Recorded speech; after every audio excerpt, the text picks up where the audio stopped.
नमस्कार दोस्तों, जैसे आपको पता है पीटीटी का एग्जाम आज हो चुका है और उसकी आंसर की क्या रहने वाली है वो आज लेकर आया हूँ। क्या क्या क्वेश्चन आए हैं वो सारा निचोड़ लेकर आने वाला हूँ। जो 3 जुलाई को आज का पेपर हुआ था उसका आंसर की लेकर आया हूँ। बिल्कुल सटीक आंसर की है। वीडियो को अंत तक जरूर देखना है और वीडियो को लाइक भी करना है।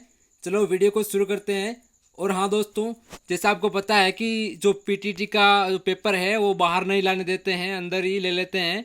और कुछ कुछ विद्यार्थी लेकर आते हैं लेकिन वो पैसा लेके इधर उधर करते रहते हैं। बहुत से विद्यार्थियों को नहीं लाने देते हैं। आम विद्यार्थी नहीं ले आ सकता है पीटीटी का पेपर बाहर। जैसे अभी राजस्थान पुलिस का हुआ था तो वो भी नहीं लेके आ पाया था। तो पीटीटी का पेपर नहीं लेके आया था, लेकिन आपके में लिए जो पीटीटी एग्जाम में जो आज के एग्जाम हुआ था उसमें जो क्वेश्चन पूछे गए थे वो क्वेश्चन लेकर आया हूँ। बिल्कुल सटीक आंसर किए। तो वीडियो को लाइक करना है और वीडियो में कमेंट करके हमें बताना है कि कैसे लगे आपको और कितने आपके क्वेश्चन राइट हो रहे हैं, ये सारा बताना है। तो फर्स्ट क्वेश्चन आया था, बंगाल का विभाजन रद्द कब हुआ था। जी दोस्तों, बंगाल का विभाजन यानी बंग विभाजन रद्द कब हुआ था तो 2011 1911 में बंगाल का विभाजन रद्द हुआ था। 1911 इसका राइट आंसर हो जाएगा। चलो आगे चलते हैं। आगे क्या पूछा गया था? आगे पूछा गया था पीटीटी एग्जाम, सॉरी एक मिनट। आगे पूछा गया था गाय भैंस पानी में मुहावरे का अर्थ है। यानी एक मुहावरा आया था हिंदी में कि गई भैंस पानी में, गई भैंस पानी में मुहावरे का अर्थ है। बहुत ही अच्छा है मुहावरा पूछा गया था। तो मेहनत पर पानी फिर, यानी जो कोई काम, मतलब कोई काम किया आपने और वो काम खराब हो गया तो उसका मतलब हो गया गई भैंस पानी में। जो काम कराया तो उसका पानी फिर गया। या मेहनत पर पानी फिरना हो गई, इसका मुहावरे का अर्थ है मेहनत पर पानी फिरना, गई भैंस पानी में का। चलो आगे चलते हैं। आगे क्या पूछा गया था? आगे पूछा गया था कि स्वास्तिक चिन्ह किस सभ्यता का है। स्वास्तिक चिन्ह, और मारवाड़ी में बोले तो ऐसा होता है ना, साट्या। ऐसे साट्या, एक मिनट।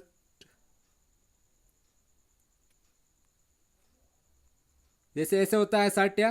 तो ये स्वास्तिक चिन्ह है। स्वास्तिक चिन्ह किससे संबंधित होता है, किस सभ्यता से संबंधित है? तो स्वास्तिक चिन्ह जैसे साट्या है ये सिंधु घाटी सभ्यता से संबंधित है, सिंधु सभ्यता से। चलो आगे क्या पूछा गया था? आगे एक क्वेश्चन पूछा गया था, वागड़ व कांठल की गंगा किसे कहा जाता है या किस नदी को कहा जाता है? वागड़ व कांठल की गंगा। तो माही नदी इसका राइट आंसर था। जिसने माही नदी किया इसका सही है। चलो आगे जानते हैं। आगे क्या पूछा गया था? आगे पूछा गया था तो त्रिकुट पहाड़ी, त्रिकुट पहाड़ी। तो त्रिकुट पहाड़ी पूछा गया। त्रिकुट पहाड़ी कहाँ है? तो त्रिकुट पहाड़ी में आपको पता है दो दो जगह पे है त्रिकुट पहाड़ी। एक जैसलमेर में, एक करौली में है। अगर आप वहाँ पे ऑप्शन में जैसलमेर आया तो जैसलमेर राइट कर लीजिएगा, और एक करौली है अगर आपको पता है तो करौली है तो करौली राइट है। दोनों में से जो भी आया है वो राइट हो जाएगा। जैसे करौली करके आया तो करौली, और जो अगर जैसलमेर आया तो जैसलमेर इसका राइट है।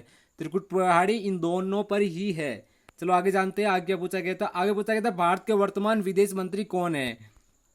जी दोस्तों, करंट का क्वेश्चन है, भारत के वर्तमान विदेश मंत्री कौन है? तो विनय क्वात्रा। तो विनय क्वात्रा भारत के वर्तमान में विदेश मंत्री है। एस जयशंकर का स्थान लिया है। तो इससे पहले थे एस जयशंकर, एस जयशंकर इनसे पहले थे, और अब वर्तमान में विनय क्वात्रा। याद रखना है, विनय क्वात्रा। आगे क्या पूछा गया था? आगे पूछा गया था कि कालीबंगा किस नदी के किनारे है। कालीबंगा किस नदी के किनारे है? तो कालीबंगा के बारे में बताना है। कालीबंगा किस नदी के किनारे? तो गग्गर नदी के किनारे। सॉरी, इस ये क्या आएगा, घड़ी वाला, गग्गर नदी के किनारे। तो गग्गर नदी इसका राइट आंसर होगा। कालीबंगा गग्गर नदी के किनारे है। जिसने गग्गर नदी किया था वो उसका राइट है। चलो आगे जानते हैं। आगे पूछा गया था कि मुस्लिम गोखले किसे कहते हैं या इस्लाम। ये भी आप दोनों में से कंफ्यूजन है कि क्या आया था, मुस्लिम, या तो मुस्लिम आया था या इस्लाम आया था। तो मुस्लिम या इस्लाम, गोखले यानी गोखले किसे कहते हैं? तो अली जिन्ना, मोहम्मद अली जिन्ना को मुस्लिम गोखले कहते हैं। मुस्लिम गोखले कहते हैं किसे? मोहम्मद अली जिन्ना को। चलो आगे जानते हैं। आगे पूछा गया था, एक क्वेश्चन आया था, विजय स्तंभ का निर्माण किसने करवाया था और कब करवाया था? तो विजय स्तंभ का निर्माण, विजय स्तंभ का निर्माण के बारे में आया था 1437 में किया था।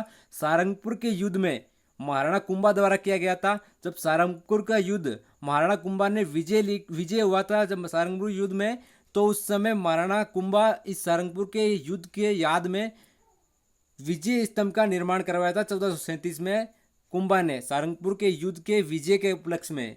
चलो आगे जानते हैं। आगे पूछा गया था तो दांत खट्टे करना मुहावरे का अर्थ है।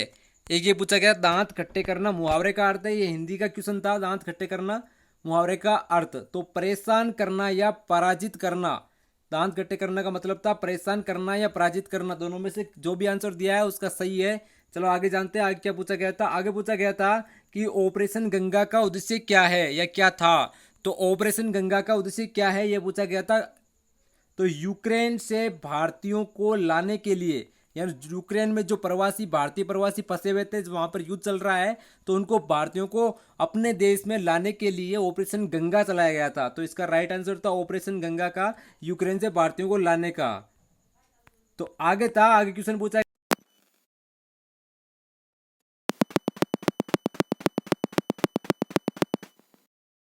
तो गोपाल कृष्ण व्यास इसका राइट आंसर है। चलो आगे क्या पूछा गया था।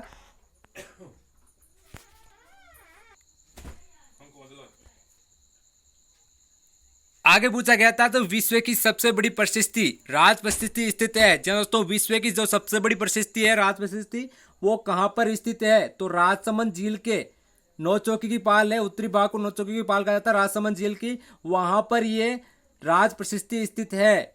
मेवाड़ के राजाओं का इतिहास लिखा हुआ है इसमें 25 शिलालेख में। तो अंतर्राष्ट्रीय ओलंपिक समिति का अध्यक्ष कौन है, ये क्वेश्चन भी आया था। ये अंतर्राष्ट्रीय ओलंपिक समिति का अध्यक्ष कौन है। तो एमा टेरेटो इसका राइट आंसर हो जाएगा। ये हॉकी खिलाड़ी है एमा टेरेटो। चलो आगे जानते हैं आगे क्या पूछा गया था। आगे पूछा गया था वंश भास्कर के लेखक कौन है। जो वंश भास्कर पुस्तक है उसके लेखक कौन है ये पूछा गया था। तो सूर्यमल मिश्रण इसका राइट आंसर हो जाएगा। सूर्यमल मिश्रण वंश भास्कर के रचयिता है। चलो आगे जानते हैं आगे क्या पूछा गया था। आगे पूछा गया था कि कांसा किसकी मिश्र धातु है। जी दोस्तों, कांसा किसकी मिश्र धातु है, ये इसका कंफ्यूजन है, आया या नहीं था। तो कांसा किसकी मिश्र धातु है, तांबा और टिन। तो इसको कैसे याद रखना है, कांसा को कांटीता ऐसे याद रखना है, टी और ता, कांटीता कांटीता याद रखना है। कां से हो गया कांसा और टी से हो गया टिन और ता से हो गया तांबा। इस प्रकार से याद रखना है। कांटीता याद रखना है वर्ड कांसा और टी से टिन और ता से तांबा, कांटीता। तो कांसा है तांबा प्लस टिन की मिश्र धातु। चलो आगे जानते हैं कौन कौन सा क्वेश्चन आया था। तो दोस्तों आपको पता ही है, हम पीटीटी एग्जाम की जो आंसर की है, जो एग्जाम में पूछे गए क्वेश्चन है उनका आंसर की लेकर आए हैं। और वीडियो को दोस्तों के बीच में अपने शेयर की दीजिए ताकि वो भी जान सके आंसर की सटीक बिल्कुल। तो आगे पूछा गया था राजस्थान में कहाँ की बकरियां प्रसिद्ध है। बहुत ही अच्छा क्वेश्चन पूछा गया था, राजस्थान में कहाँ की बकरियां प्रसिद्ध है। तो बाड़मेर की बकरियां प्रसिद्ध है ये पूछा गया था। तो बाड़मेर इसका सही आंसर था। चलो आगे जानते हैं राजस्थान की पहली महिला विधायक कौन थी। जी दोस्तों, पहली महिला विधायक कौन थी ये पूछा गया था आज के पीटीटी के एग्जाम में। तो महिला विधायक थी यशोदा देवी। जी दोस्तों, यशोदा देवी इसका राइट उत्तर हो जाएगा। चलो आगे है, आगे पूछा गया था भारत की नदियों में कितने अपवाह तंत्र है, यानी भारत की जो नदियां हैं उनमें कितने अपवाह तंत्र है। 3 अपवाह तंत्र है, 3 इसका सही उत्तर हो जाएगा। चलो आगे आते हैं आगे कौन सा क्वेश्चन आया था। तो आगे आया था राजस्थान का कौन सा जिला है जिसकी सीमा सर्वाधिक जिलों से मिलती है या लगती है। तो पाली इसका सही उत्तर हो जाएगा। 8 जिलों से लगता है, पाली की सीमा 8 जिलों से लगती है, सर्वाधिक है। आगे पूछा गया था हिंदी का आया था एक क्वेश्चन, नीरस शब्द में संधि है। नीरस शब्द में कौन सी संधि है। तो इसकी संधि की बात की जाए तो विसर्ग संधि है, विसर्ग। जी दोस्तों, विसर्ग संधि है, विसर्ग संधि है। जैसे नी हो गया, नी विसर्ग, यहाँ पे विसर्ग हो गया, नी विसर्ग प्लस रस नीरस हो गया, तो संधि हो गई विसर्ग संधि। चलो आगे जानते हैं। आगे पूछा गया था हिंदी का, ये भी क्वेश्चन हिंदी का है, परमानंद शब्द में समास कौन सा है। परमानंद, परम प्लस आनंद, इसमें समास कौन सा है। तो कर्मधारय समास है इसमें। परमानंद शब्द में है कर्मधारय समास। चलो आगे जानते हैं आगे क्या पूछा गया था। आगे पूछा गया था पत्रकारिता का भीष्म पिता में कौन था या किसे कहा जाता है। पत्रकारिता का भीष्म पिता में किसे कहा जाता है, कौन था। तो झाबरमल शर्मा को कहा जाता है, झाबरमल शर्मा। चलो आगे जानते हैं आगे क्या पूछा गया था। आगे पूछा गया था राजस्थान का मानवाधिकार आयोग के अध्यक्ष कौन है। ये दोबारा पूछ चुके हैं, गोपाल कृष्ण व्यास इसका सही उत्तर हो जाएगा। राजस्थान मानवाधिकार आयोग के अध्यक्ष हैं गोपाल कृष्ण व्यास। चलो आगे पूछा गया था कालिदास का दरबारी कवि कौन था। सॉरी, कालिदास किसका दरबारी कवि था। ये ऐसे आया था कि कालिदास किसका दरबारी कवि था, क्योंकि कालिदास तो खुद कवि था, तो कालिदास किसका दरबारी कवि था ये आया था क्वेश्चन में। तो इसका सही उत्तर था विक्रमादित्य, वहां पे लिखा हुआ था विक्रमादित्य, ये बिल्कुल राइट आंसर हो जाएगा। विक्रमादित्य इसका सही उत्तर है। चलो आगे जानते हैं आगे क्या पूछा गया था। आगे पूछा गया था मैकमोहन रेखा, बहुत ही इंपॉर्टेंट क्वेश्चन है, बहुत ही अच्छा क्वेश्चन है। मैकमोहन रेखा किस देश के बीच में है, या किस किस देश के बीच में है। तो भारत और चीन, भारत प्लस चीन, याद रखना है, भारत प्लस चीन के मध्य है मैकमोहन रेखा। मैकमोहन रेखा किस किस के मध्य है, भारत और चीन के मध्य है, याद रखना है। इसका राइट आंसर हो जाएगा मैकमोहन रेखा का भारत और चीन। आगे पूछा गया था ग्रेट इंडियन बस्टर्ड पक्षी को कहते हैं, यानी ग्रेट इंडियन बस्टर्ड किस पक्षी को कहते हैं, यानी किस पक्षी का नाम है ग्रेट इंडियन बस्टर्ड, या सोहन चिड़िया भी कहते हैं इस पक्षी को। तो गोडावन इसका राइट आंसर था, गोडावन, गोडावन इसका सही उत्तर था। चलो आगे जानते हैं। आगे पूछा गया था गायत्री मंत्र किस वेद में मिलता है। जो गायत्री मंत्र है वो किस वेद में मिलते हैं, तो ऋग्वेद में मिलते हैं दोस्तों, ऋग्वेद में गायत्री मंत्र मिलते हैं। चलो आगे जानते हैं और कौन कौन से आए थे। तो बिंदुसार के बाद मौर्य साम्राज्य का शासक कौन था, ये क्वेश्चन आया था, बहुत ही अच्छा क्वेश्चन था। तो बिंदुसार के बाद में अशोक का शासन हुआ था, तो बिंदुसार के बाद में मौर्य साम्राज्य का शासक था अशोक। अशोक इसका राइट आंसर है, जिसने अशोक किया था उसका एकदम सही है। चलो आगे जानते हैं आगे क्या पूछा गया था। आगे पूछा गया था कि भारत में सर्वाधिक उत्पादन कहाँ होता है। सॉरी, भारत में पुष्प का, भारत में पुष्प, पुष्प इसका यहाँ पे पुष्प था, ये पूछा गया था भारत में पुष्प का सर्वाधिक उत्पादन कहाँ होता है। भारत में पुष्प का सर्वाधिक उत्पादन कहाँ होता है, तो केरल में होता है। और जगह की बात की जाए तो मुन्नार, मुन्नार नामक स्थान है केरल में, वहां पे भारत में सर्वाधिक पुष्प का उत्पादन होता है।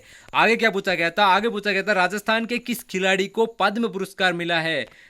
तो देवेंद्र झाझड़िया इसका सही उत्तर हो जाएगा। देवेंद्र झाझड़िया को वर्तमान में पद्म पुरस्कार मिला है। देवेंद्र झाझड़िया सीकर से बिलोंग करते हैं, सीकर से, राजस्थान के सीकर जिले से बिलोंग करते हैं देवेंद्र झाझड़िया, और इनको अभी पद्म पुरस्कार भी मिल चुका है। चलो आगे जानते हैं। पृथ्वीराज के बाद अजमेर का शासक कौन था, ये भी पूछा गया था। पृथ्वीराज के बाद अजमेर का शासक कौन था, हरिराज इसका सही उत्तर हो जाएगा, हरिराज। और हाँ दोस्तों, ये आपको बताना है कि ये वीडियो कैसा लगा है, और कमेंट बॉक्स में ज़रूर बताना आपने जो भी क्वेश्चन किया है, जो क्वेश्चन इसमें नहीं मिल रहा है, वो जो आपको पता है कि ये क्वेश्चन आया था, वो आप कमेंट करके हमें बताएं, ताकि हम भी आपको बता सके इसका राइट आंसर। जिसका आंसर आपको नहीं पता है वो कमेंट कर सकते हो दोस्तों। और हाँ दोस्तों, इस वीडियो पे 500 लाइक का टारगेट है, आप 500 लाइक करा दीजिए, ताकि आपको सटीक आंसर की मिल सके, और भी जो ऑफिशियल पेपर है वो भी आपको उपलब्ध करवा दिया जाएगा।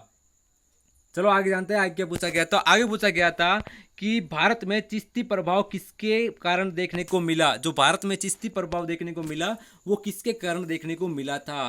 तो ख्वाजा मोइनुद्दीन चिश्ती है, इनके कारण भारत में चिश्ती प्रभाव देखने को मिला था। तो ख्वाजा मोइनुद्दीन चिश्ती की दरगाह है अजमेर में, अजमेर में इनकी प्रसिद्ध दरगाह भी है ख्वाजा मोइनुद्दीन चिश्ती, इनके कारण ही चिश्ती प्रभाव भारत में देखने को मिला था। इनकी दरगाह है अजमेर में ख्वाजा मोइनुद्दीन चिश्ती की। चलो आगे जानते हैं। आगे क्वेश्चन पूछा गया था राजस्थान की पहली वन नीति कब घोषित हुई। जी दोस्तों, राजस्थान की जो पहली वन नीति थी वो कब घोषित हुई थी। तो 8 फरवरी, सॉरी 18 है यहाँ पे, 8 नहीं है, 18 फरवरी 2010 को राजस्थान की पहली वन नीति घोषित हुई थी। 18 फरवरी 2010 को राजस्थान की पहली वन नीति घोषित हुई थी, ये पूछा गया था। जिसने 18 फरवरी किया उसका एकदम राइट था।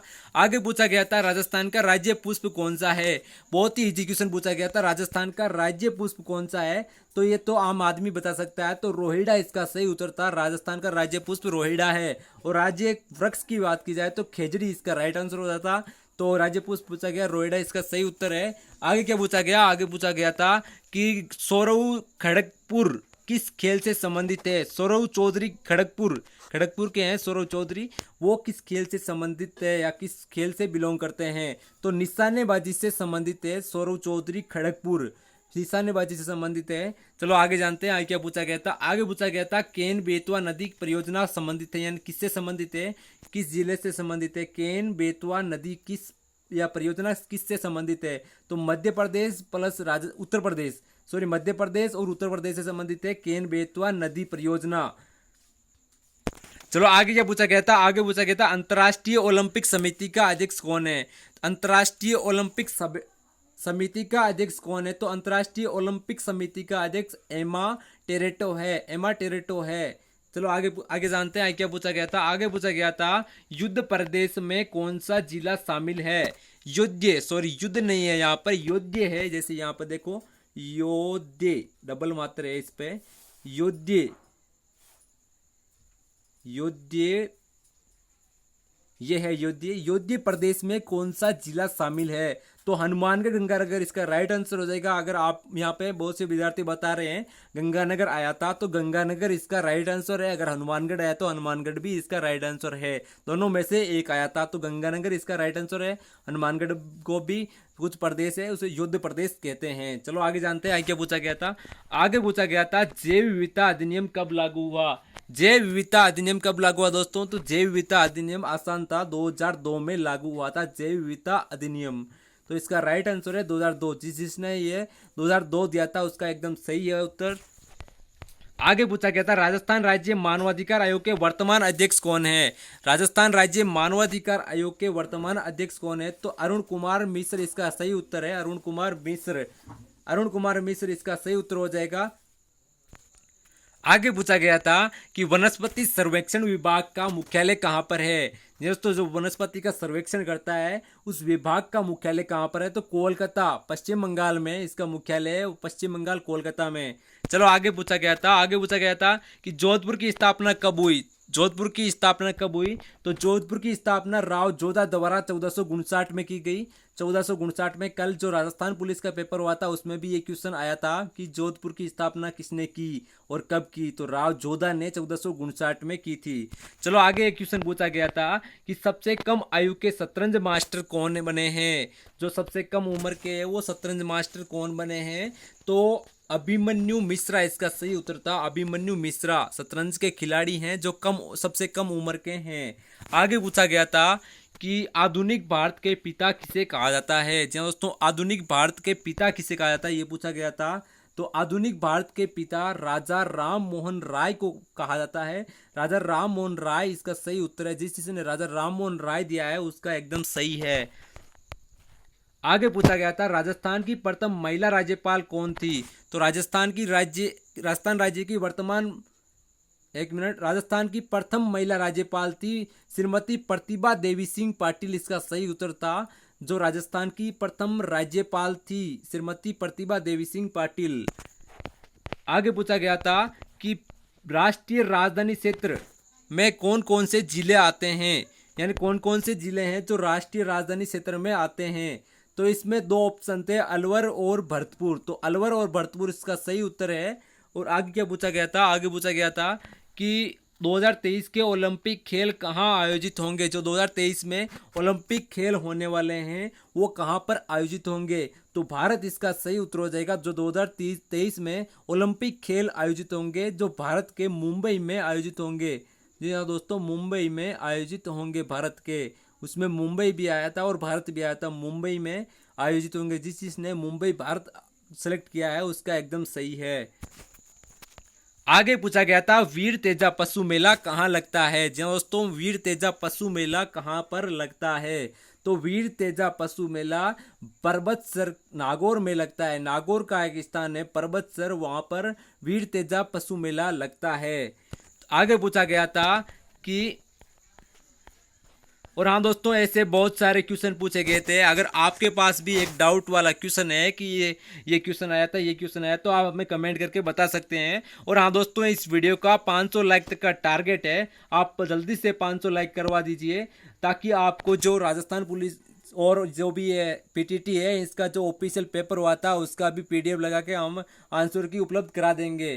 चलो जय हिंद दोस्तों। और हाँ दोस्तों, वीडियो को लाइक कर दीजिए और चैनल को अभी तक आपने सब्सक्राइब नहीं किया तो लाल रंग का सब्सक्राइब बटन को दबाकर चैनल को सब्सक्राइब भी कर लीजिए। और हाँ, अपने दोस्तों के बीच में शेयर करना बिल्कुल भी ना भूलिए। व्हाट्सएप पे शेयर कर दीजिए, टेलीग्राम पे शेयर कर दीजिए, जो भी आपके पास है उस पर शेयर कर दीजिए दोस्तों के बीच में, ताकि वो भी पीटीईटी की आंसर की जान सके। चलो, जय हिंद, जय भारत।